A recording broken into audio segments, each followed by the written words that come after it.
There is one habit fluent speakers use every single day, but most English learners don't even know it exists. Without it, your English will feel stuck, no matter how much you study. So what is it? Well, guys, this game-changing habit is comprehensible input plus active recall. Comprehensible input is when you learn from content you mostly understand, not too easy, not too difficult, slightly above your current level. I like to call it the sweet spot because you still learn new words, but you don't get lost. You understand the main point of the video or the podcast. This helps you recognize the language naturally, but recognition is not going to make you fluent. And this is where active recall comes in, because active recall helps you pull this language out, not just notice it when you see it. And it's simple.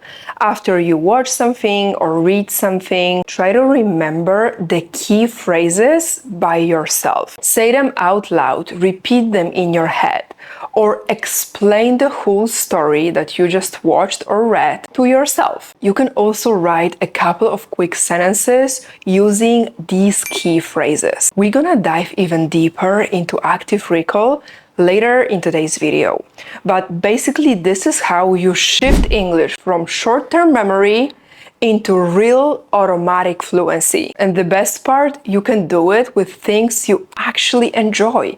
It doesn't have to be boring. On the contrary, it can be super exciting and interesting. Everything you watch, listen to, read, this is your input. Our goal is to make sure that everything that comes into our brain through input comes out when we speak. Hi guys, thank you so much for being here. If you are new here, welcome to Wanna Speak by Veronique. My name is Veronica and I help you become fluent and confident by actually using English, not studying it to death. So how do we actually use this game-changing habit in our lives? Step number 1, choose your input. Start with content you genuinely care about. Self-development, photography, business, design, whatever your thing is. When your brain is interested, your English grows way faster. Your input can be a movie, a TV show, a YouTube video, a book, an article, a podcast. The most important thing is finding the English input that works best for you. It doesn't matter if I say that I like podcasts. Maybe you actually like books, and that's fantastic. This is gonna be your input. Step number 2, choose phrases that are actually useful for you. Once you've chosen your input, don't try to remember everything. It's gonna drive you nuts and it's not gonna be really effective. That's where most people get super overwhelmed and they quit. Focus only on words and expressions you actually use in your real life. If you work in the office, write down phrases you would say in meetings. If you travel a lot, pick everyday expressions you would use at the airport, in a cafe, or with new friends. Now let me show you what I actually mean. So here I have my laptop and I'm gonna listen to a part of this video and I'm gonna pick only phrases that are important to me in my personal life. Oftentimes, though, we think about our romantic relationships only, but I want you to think about romantic relationships. I'm really passionate about psychology, self-development, and the relationship dynamic between men and women. So the phrase romantic relationships is really important to me personally. About all the other relationships in your life, with your friends, with people you have to care for, with your kids, and most importantly, the relationship with you, with yourself. Now, let's talk about number 5, financial freedom. This is financial freedom. This is also very important to me because my life goal is to be financially free. I want to be really abundant, but not in just, the superficial way.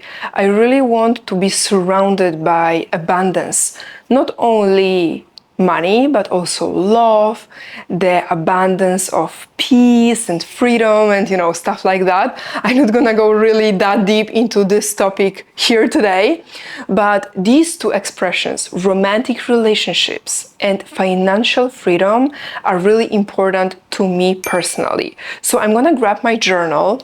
Let me grab it. I'm gonna grab a pen and I'm gonna actually write them down. Okay. So you don't collect random vocabulary. You build a toolbox for your real life in English. Step number 3, a very important one, recall. This is where active recall comes really into play. Now you close the video, you close the podcast or the article you were reading, and you try to remember those phrases without looking. So I close my journal and I go like, okay, romantic relationships, financial freedom, romantic relationships, financial freedom. Say them out loud, even if you are alone. It doesn't matter. Talk to yourself. You can create a story with these phrases. You can create sentences with these phrases that hit emotionally. I really like to connect language learning with emotions because we are human beings, we are emotional beings.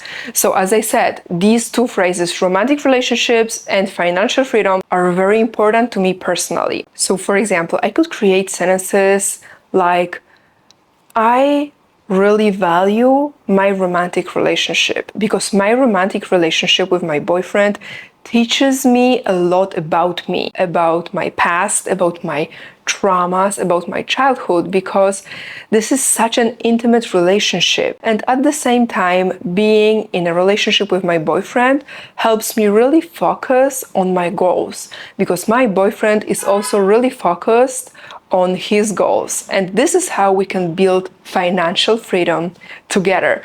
You create story, you create sentences, but it has to be personal. It has to be about you. Or you can explain an idea to yourself after consuming content. For example, yesterday I listened to an amazing podcast with Dr. Gabor Mate. And Dr. Gabor Mate was talking about trauma healing and, I can go forever like this, but you get the point. This is active recall. You learn more when your brain has to find the words, not just repeat them. The final step, revisit. A few hours later or the next day, you go back to the same material, to the same phrases. Before you press play or start to scroll again, you ask yourself, what do I still remember from yesterday? Try to say a few phrases from the memory first, then watch or read again and see what you missed. This is how your brain locks in language long term, because our goal is to be confident speakers forever, not just for 1 month. We need to think in the long run. With every revisit, those phrases become more automatic and more natural when you speak. So here we have it, guys. This is the habit fluent speakers use every single day, even if they don't know the name for it. Thank you so much for watching. I appreciate every one of you guys. Let me know in the comments what you think about this habit. Let me know your thoughts and opinions. I'll see you in my next one. You got this. Follow me on Instagram. Bye.